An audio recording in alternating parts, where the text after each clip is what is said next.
Prince and Princess of Wales' upcoming international blitz will show up Sussexes. The royal family is on the cusp of a major overseas push, according to a new report, and it could spell trouble for Harry. One of my favorite royal stories of all time goes like this. When King Charles and Queen Camilla go overseas on official tours, they travel with their own supply of booze. His Majesty fancies a gin and tonic after a hard day's handshaking. Her Majesty is a Shiraz gal. The ostensible reason? It's for security. Right, because the chances of ISIS striking at the heart of the British establishment by poisoning one's tipple seems highly likely. Threat level, Vin Rouge.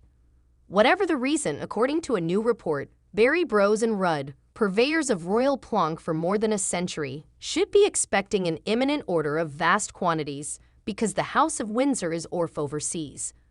To try and have a go at a spot of soft diplomacy, according to a new Mail on Sunday report, and to try and keep the Commonwealth vaguely kinda glued together. And key to this effort will be none other than William and Kate, Prince and Princess of Wales, two people who I doubt have ever kept a foreign ambassador awake playing Sheena Easton or Toya at 2 a.m. amid the sound of gin-soaked giggling.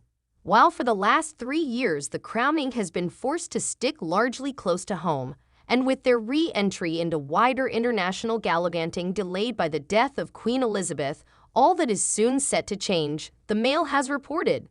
State visits are back, a palace source has said, a sentence I'm imagining was uttered with a certain degree of relish. But no matter the gin orders incoming or the malaria tablets being stockpiled, or the fact William has spent the better part of the last week trying to find his favorite Aston Villa neck pillow, this is news that should be making two people with underused passports, Harry and Meghan, the Duke and Duchess of Sussex, nervous. Get out the ashwagandha, extra chamomile tincture nervous. Or if no one is looking, a couple of belts of that Casamigos tequila left over from the wedding nervous. It was not that long ago, back when Megxit had yet to enter the popular lexicon and Harry had no idea what the Californian tax rate was, that it looked like some sort of unofficial divvying up of the world had taken place. William and Kate, as future king and queen, would devote themselves to putting the great back into Great Britain, posing patiently for selfies with the goggling masses from the Isles of Scilly to John O'Groats. Meanwhile, the still-on-the-books Sussexes would be dispatched to charm the Commonwealth and charm them some more.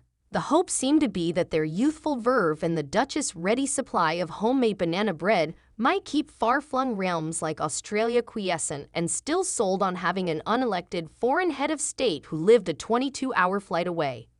But those best-laid plans were then hit by a Harry and Meghan going the full bolter, any Nancy Mitford fan in the room, and then B, the pandemic clipping the entire world's wings. But even then, it still seemed like the Sussexes would turn out to be the natural heirs of Diana, Princess of Wales' legacy as the go-getting, jet-setting, world-stage dazzling members of the royal family.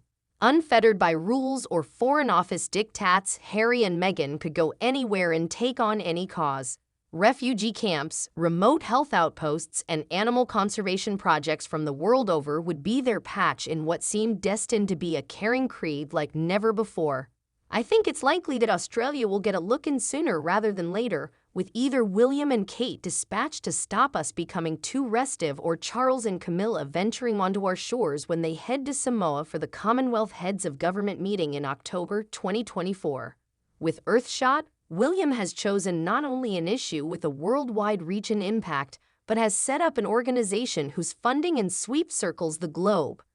There is not a single soul on the planet whose life will not be affected by our rapidly changing climate, and the prince is having a jolly good crack at doing something about it. Which is to say, he is positioning himself perfectly to take his place on the world stage, the crinkle-eyed, caring prince who is doing nearly exactly what his sainted mother did, picking a cause that matters to them deeply and then hitting the road to try and agitate for it to be fixed. And yet, while the Wallaces are dialing up their international do-goodery, the inverse seems to be happening over on the West Coast, with the Duke and Duchess having only undertaken 2 in-person charity engagements each all year. In March, the Duchess marked International Women's Day with a visit to Lay's Harvest Home.